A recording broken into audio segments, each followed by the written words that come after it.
Dua tiga. Assalamualaikum warahmatullahi wabarakatuh. Waalaikumsalam. Bagaimana kabarnya Bapak Ibu pagi ini? Alhamdulillah sehat walafiat. Alhamdulillah sehat Bu. Alhamdulillah sehat. Oh iya, alhamdulillah semoga Bapak Ibu semua ada dalam lindungan Allah Subhanahu wa taala. Sebelum kita mulai ke materi, izinkan saya untuk kelancaran pembelajaran hari ini kita berdoa bersama ya Bapak Ibu ya. Dalam hati silahkan berdoa menurut kepercayaan masing-masing. Selesai. Terima kasih Bapak Ibu. Mari kita ke materi selanjutnya. Saya berikan dulu ice breaking ya Bapak Ibu. Bangga Bu. Gimana, setuju? Kita ice breaking dulu sebelum mulai karena kan kita akan panjang nih pembelajarannya ke depan. Ya, ini ice breakingnya sudah saya siapkan di dalam slide itu tentang menebak gambar. Sebenarnya bukan menebak gambar ya, saya kasih clue nanti Ibu tebak lokasi wisata yang saya sebutkan. Clue-cluenya nanti saya kasih beberapa clue. Mulai ya, Bapak Ibu mulai siap? Iya siap. Ya. Nah, ayo tebak lokasi wisata dunia. Coba. Nah, tempat lokasi ini dibangun pada tahun 1889. Silahkan juga lihat di slide ada ya. Kemudian tingginya 324 meter. Ada pemancar radionya. Lokasinya ada di Paris. Terkenal sangat romantis. Apa ada yang bisa jawab Bapak Ibu? Kira-kira ini lokasinya di mana gitu? Atau lokasi Menara apa? Apple. Menara Apple mungkin. Menara Apple ya 100 buat Bunia, tepuk tangan. Tepuk tangan buat Bunia 100. Nanti nilainya akan saya akumulasikan di belakang layar ya Bunia, Iya, Bu. untuk menambah nilai Bunia. Ya, ini Menara Eiffel jawabannya. Jadi untuk traveler yang mau ke Paris bisa datang ke Menara Eiffel. Mungkin cukup untuk ice breaking kali ini. Sebenarnya saya mau menambah lagi tapi dikarenakan takut waktunya kurang memadai, jadi kita langsung saja ke materi selanjutnya ya Bapak Ibu. Kegiatan selanjutnya yaitu kita coba untuk mendiskusikan atau bukan mendiskusikan ya, mempresentasikan hasil diskusi Bapak Ibu kemarin yang dilakukan, yaitu tentang mengapa kita perlu mengenal peserta didik dalam menerapkan pendidikan yang memerdekakan. Nah, untuk mempersingkat waktu silahkan, mungkin ada yang bisa mempresentasikan sedikit, padat, jelas. Kalau bisa jangan sampai 10 menit karena ini jawabannya nggak terlalu. Silahkan Bu Romania, apa Bu Rahayu atau Pak Sopian? Oh iya, silahkan. Sudah tampil di slide ya? Apakah terlihat? Oh, iya. Gimana? Ya, so saya kasih waktu 2 menit ya. Mungkin Ibu mau mempersiapkan dulu file yang kemarin ya? Iya, saya mau berpendapat, Ya, Bu. silakan Bu Nia. Ya, di sini kan mengapa kita perlu mengenal peserta didik dalam menerapkan pendidikan yang memerdekakan. Mungkin jawaban saya adalah yang pertama itu yang perlu mengenal peserta didik. Yang pertama menjadi sahabat siswa, yang kedua melakukan pendekatan psikologis, yang ketiga menjadi teladan, yang keempat menggali potensi anak, dan yang terakhir perlakukan siswa dengan adil. Mungkin itu menurut saya, Bu. Ya, mungkin tidak akan saya jawab benar atau salah karena memang mendekati ya. Cuman tinggal diringkas saja begitu sama Bu Romania. Mungkin disimpulkan saja, memang benar mengapa kita perlu mengenal peserta didik dalam menerapkan pendidikan yang memerdekakan, karena kita bisa tahu bagaimana cara kita menangani peserta didik tersebut kalau kita tidak mengenalnya, begitu ya Bu Nia ya. Jadi paparan Bu Nia sudah cukup jelas. Bagaimana? Yang lain setuju? Setuju Bu, setuju. Oh ya, kita lanjutkan berikutnya. Ini sudah saya ketik ya Bunia, ini jawaban dari Bunia untuk mengingat saya kalau Bunia memberanikan diri untuk melakukan presentasi gitu ya. Kemudian kita mulai ke materi Bu, Pak, yaitu tentang pendidikan yang mungkin Ibu dan Bapak sebelumnya sudah melihat video yang ada di LMS gitu tentang pendidikan yang memerdekakan, bagaimana filosofi Ki Hajar Dewantara, bagaimana merdeka belajar itu begitu. Sudah bisa disimpulkan sendiri sebenarnya dari video yang sudah dipelajari maupun materi yang sudah dipelajari. Tapi sekilas untuk memperkuat pemahaman mungkin akan saya bahas sedikit filosofi pendidikan Ki Hajar Dewantara, yaitu pendidikan merdeka itu berdaya upaya dengan sengaja untuk memajukan hidup, tumbuhnya budi pekerti, rasa, pikiran, roh. dan badan anak dengan jalan pengajaran, teladan, dan pembiasaan. Jangan disertai perintah dan paksaan. Begitu. Jadi itu filosofi pendidikan menurut Ki Hajar Dewantara. Jadi tidak boleh ada paksaan, terpaksa melakukan kegiatan pembelajaran. Sehingga untuk filosofi ini anak bebas mau menjadi apa saja, belajar di mana saja, begitu. Itu yang harus ditumbuhkan. Jadi ada timbul kesadaran dari dalam dirinya, begitu Bapak Ibu. Bagaimana, paham untuk yang filosofi ini? Paham, Bu. Oh iya, ya. Yang kedua itu hubungannya dengan mereka merdeka belajar. Nah, untuk merdeka belajar sendiri, setiap anak Indonesia memiliki kebebasan dalam pembelajaran sehingga memungkinkan setiap anak memilih apa saja sesuai keinginannya dan dapat menghargai pilihan orang lain sehingga siswa dapat mengembangkan kompetensinya dengan baik tanpa ada persaingan karena setiap individu memiliki kesempatan dan hak yang sama dalam mendapatkan pendidikan.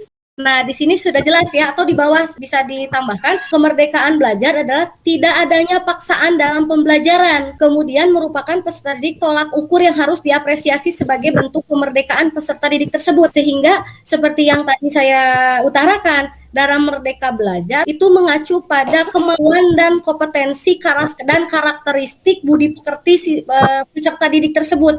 Tetapi juga tidak boleh meninggalkan hak orang lain gitu. Tetap harus juga memperhatikan hak orang lain karena hak orang lain juga memiliki hak yang sama dalam pembelajaran. Dengan apa yang barusan saya tampilkan, sebenarnya ini kita lanjutkan materinya, tapi takut ada yang mau menanggapi dulu, Bapak Ibu silakan, atau cukup begitu. Sekarang kita ke ruang kolaborasi. Sekarang Bapak Ibu saya minta silahkan untuk masuk ke Gimet kelompok kecil. Kelompok kecil saya kasih waktu 10 menit Bapak Ibu untuk berdiskusi. Kemudian setelah 10 menit Bapak Ibu kembali ke laman yang besar, main room yang besar, presentasikan hasilnya. Namun juga untuk mempersingkat waktu, boleh nanti diawali oleh saya persilahkan satu kelompok untuk mempresentasikan hasil diskusinya. Kemudian boleh jika ada yang mau menanggapi. Silakan Bapak Ibu sudah bisa mulai ke grup sebelah, ke grup kelompok masing-masing. Sudah Bapak Ibu? Oh ya, silakan. Kalau ada kendala bisa menghubungi lewat WA grup kalau ada kendala. Sudah mulai? Sudah mulai. Oh, sudah mulai. Kalau sudah mulai, silakan Bapak Ibu. Silakan Bapak Ibu. Iya, Pak untuk Sopian. melanjutkan. Pak Sopian, Bu Rahayu, kita diskusikan mengenai pendidikan berhamba pada anak dan hubungannya dengan Ya, bentar, sudah Bu. selesai ya? Sudah. Ya, nah silakan siapa yang akan mempresentasikan? Ya, oh iya silakan Pak Sofyan. Mempresentasikan, Maksudnya kayak Bu Trisna barusan gitu. menyebut ini Kesimpulan materi hasil aja. diskusi tadi, Pak. Sip. Atau diwakili saja Bu Nia, silakan. Takutnya Atau Pak Bu Sofyan. Rahayu mau menyimpulkan? Ya, kesimpulan hasil diskusi bahwa pendidikan yang tadi dijelaskan itu pendidikan berhamba pada anak dengan peran Ya. serta sebagai pendidik, Ya, yaitu betul Bu. dalam pendidikan dan pengajaran yang kita lakukan yang berpusat pada siswa, Ya. sehingga hal tersebut harus dijadikan tuntutan bagi pendidik untuk Oh memberikan iya, pendidikan. begitu. Terima kasih Bu Rahayu. Kim akan saya simpulkan hasil diskusinya dari yang Bu Rahayu dan yang lain. Nah, ini kesimpulannya saya tuliskan di slide begitu untuk penerapan dalam pendidikan atau berhamba pada anak itu memiliki peran yang sangat penting yaitu dalam pendidikan dan pengajaran perlu pendidikan berpusat pada siswa. Intinya itu ya Bapak Ibu. Bagaimana mungkin ada yang mau menanggapi? Udah cukup ya?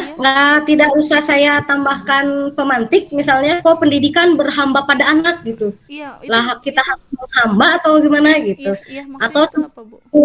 cukup dimengerti. Kayaknya mesti ada pemantik dulu ya Bu ya, biar kitanya lebih lebih pemahamannya itu lebih mendalam lagi Bu mengenai pendidikan berhamba pada anak gitu. Mungkin ini saya sebutkan saja misalnya budi pekerti sesuai dengan kodrat sang anak. Nah, begitu. Atau sosial dan kultural di mana lingkungan tempat anak tersebut berasal.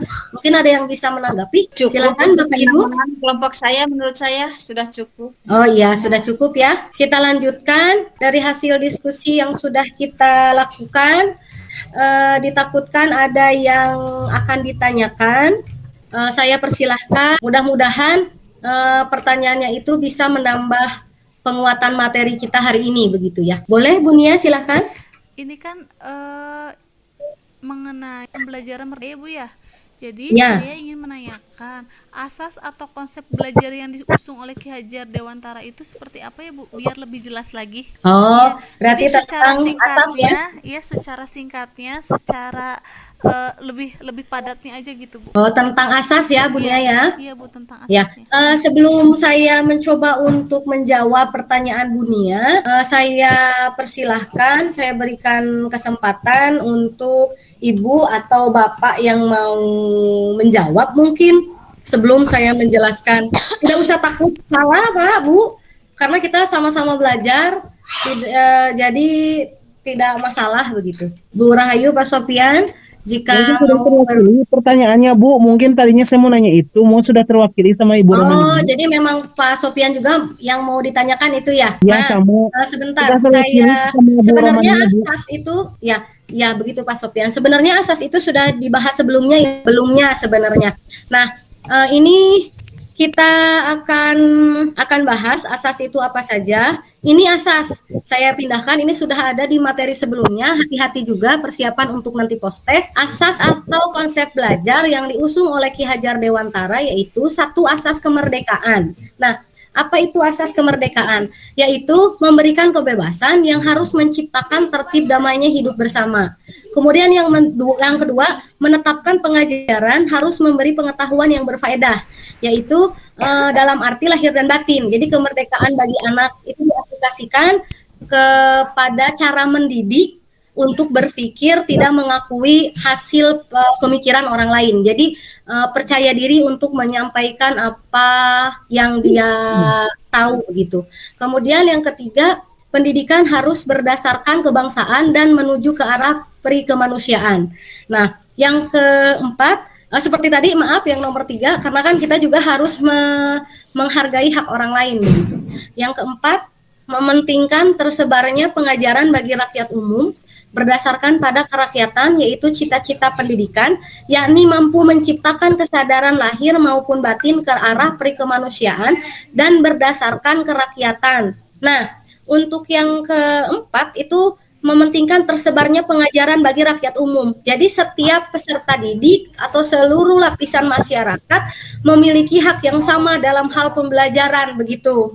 Jadi setiap warga negara, khususnya peserta didik usia sekolah itu memiliki hak yang sama dalam pembelajaran. Yang kelima, pendidikan harus mampu mengubah watak dan sikap bangsa untuk menjadi bangsa yang mempunyai derajat tinggi dan sejajar dengan bangsa lain.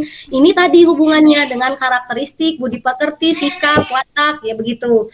Jadi menghasilkan karakter yang bagus gitu, khususnya sejajar dengan negara lain. Yang keenam, mewujudkan pendidikan yang berorientasi pada kepentingan bangsa. Nah, yang ketujuh, menolak pendidikan yang hanya mengajarkan masyarakat hanya mengerti menjadi pekerja yang lupa tujuan. Jadi kita harus menimbulkan menghasilkan siswa yang berkewirausahaan begitu. Itu jawabannya mungkin. Apakah setuju? Iya, Sudah jelas? iya Itu sudah Bu, jelas. sangat jelas sekali Ya. Bu. Ada yang mau ditanyakan lagi? Mungkin cukup. Kalau tidak ada, saya menyimpulkan Cukup. cukup ya udah. Nah, ini kesimpulannya Bapak Ibu. Jadi pendidikan menurut Ki Hajar Dewantara adalah pembudayaan buah budi manusia yang beradab dan buah perjuangan manusia terhadap dua kekuatan yang saling mengelilingi hidup manusia, yaitu kodrat alam dan zaman atau masyarakat. Dewantara 2 1994. Nah, selain itu bisa Bapak Ibu baca sendiri bahwa itu merupakan tuntutan bagi seluruh kekuatan kodrat yang ada pada anak-anak, sehingga anak-anak mendapatkan keselamatan dan kebahagiaan yang setinggi-tingginya. Itu yang dapat kita simpulkan. Nah, setelah ini silahkan sebelum saya mengakhiri, ditakutkan Ibu Bapak masih ada pertanyaan yang belum jelas yang ingin disampaikan. Begitu saya berikan waktu 5 menit ya. Atau sudah cukup misalnya, kemudian kita lanjutkan ke kuis. Sudah cukup kayaknya Bu ya. Cukup, Sudah ya. dipahami. Kita kuis ya Bu. Iya. Kuisnya silakan Bapak Ibu isi di kolom chat, nanti hasilnya akan saya periksa. Silakan ya Bu, sudah dikirim. Ya. Oh, ini jawabannya sudah hampir masuk semua ya. Terima kasih Bapak Ibu, nanti hasilnya akan saya berikan di grup chat WA. Kemudian Bapak Ibu, sebelum saya tutup, silakan Bapak Ibu mempersiapkan materi untuk besok. Bapak Ibu bisa mencari mencari sumber belajar atau informasi yang relevan gitu tentang profil pelajar Pancasila. Jadi Bapak Ibu, besok pada saat kita akan belajar itu sudah siap dalam materinya. Nah, sebelum saya tutup dengan doa, silahkan Bapak Ibu tuliskan di kolom chat. Saya tunggu sebelum saya tutup dengan doa untuk menuliskan seberapa besar tingkat pemahaman Bapak Ibu untuk pembelajaran hari ini. Itu saya berikan poin 1 sampai 5 untuk Ibu Bapak berikan. Silahkan ditunggu, saya tunggu. Ya, sudah, Bu. Bu Romania, oh iya Bu Romania sudah 5, kemudian Saya sudah Bu, saya sudah Bu. oh Pak Sofian sudah ya. Bapak Ibu jika masih ada yang kurang jelas begitu, mungkin silahkan untuk yang bertanya. Saya, Bu, saya akan bertanya, Bu. Oh silahkan Dunia gimana? Ini kan mengenai apa, Bu? Pembelajaran merdeka ya, Bu ya? Ya betul. Nah, oleh karena itu saya ingin bertanya, asas atau konsep belajar yang diusung oleh Ki Hajar Dewantara itu seperti apa sih, Bu? Kan sebelumnya tadi Ibu udah tayangkan di slide, cuman Ya. ingin memperjelasnya seperti apa gitu. Oh iya. Mungkin ada yang mau dibahas kelompok lain atau cukup saya saja langsung untuk mempersingkat waktu, mungkin langsung saja ya. Atau ada yang mau menambahkan? Oh langsung saja boleh. Untuk jawaban Dunia ini sudah saya tampilkan di slide, silahkan dipahami, dibaca, ada 7 asas, boleh di touchscreen Dunia untuk jadi bahan nanti takutnya ada soal yang akan keluar di kuis, karena nanti di akhir kita ada kuis begitu. Sekarang dari hasil yang tadi kita belajar, kemudian kita berdiskusi, ini kesimpulan yang bisa kita ambil. Jadi ini materi kesimpulan yang bisa kita ambil dari yang sudah kita pelajari begitu ya. Bapak Ibu boleh baca dari yang hasil saya, boleh di touchscreen juga untuk bahan Bapak Ibu belajar nanti begitu. Kemudian sebelum saya mengakhiri, mungkin ada yang mau ditanyakan dulu tidak?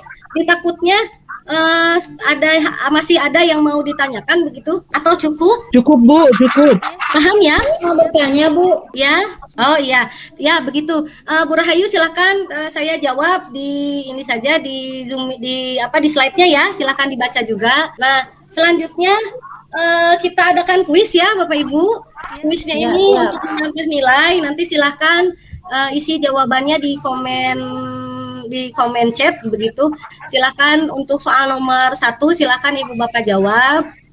Sudah saya kirim soalnya, sudah belum? Sudah. Oh iya, terima kasih. Ya, untuk soal nomor 1 itu Bu Nia yang menjawab benar. Kemudian Pak Sofian, yang ketiga Bu Rahayu, itu untuk kuisnya. Kemudian setelah ini nilainya nanti akan saya akumulasikan untuk menambah nilai Bapak Ibu di akhir kegiatan. Tetapi kenapa diadakan kuis? Sebenarnya bukan untuk menilai kemampuan saja, tapi juga untuk mempersiapkan Bapak Ibu mengikuti nanti post-tes di akhir begitu ya. Karena kita ada post-tes sejauh mana Bapak Ibu mengikuti kegiatan ini begitu, atau memahami materi yang sudah kita lakukan selama ini. Nah, kemudian mungkin sebelum kita mengakhiri, saya akan memberikan gambaran sedikit apa yang akan kita pelajari besok, yaitu Ibu Bapak silahkan menggali sumber atau menggali informasi mengenai mengenai profil pelajar Pancasila. Nah, itu yang akan kita bahas besok. Mungkin kalau Ibu Bapak sudah membaca, sudah memahami, pada saat kita belajar akan lebih mudah gitu ya pemahamannya. Jadi cepat menangkapnya. Nah, semoga kita semua diberikan kesehatan, tetap jaga kesehatan, menggunakan protokol kesehatan juga. Sebelum ditutup, silahkan Ibu Bapak memberikan mengidentifikasi pemahaman Ibu Bapak dari materi yang sudah kita pelajari hari ini, yang saya jelaskan baik dari diskusi di kolom chat dengan acuan 1 sampai 5. Silahkan Ibu isi begitu. Udah Bu. Oh iya. Kalau sudah, kita akhirul kata, kita tutup dengan doa. Bismillah bersama-sama, alhamdulillah bersama-sama. Alhamdulillahirabbil alamin. Ketemu lagi besok. Terima kasih banyak kerjasamanya hari ini. Kita akan melakukan, silakan Ibu Bapak persiapan untuk tugas selanjutnya, tugas mandiri begitu ya. Assalamualaikum warahmatullahi wabarakatuh. Waalaikumsalam. Waalaikumsalam warahmatullahi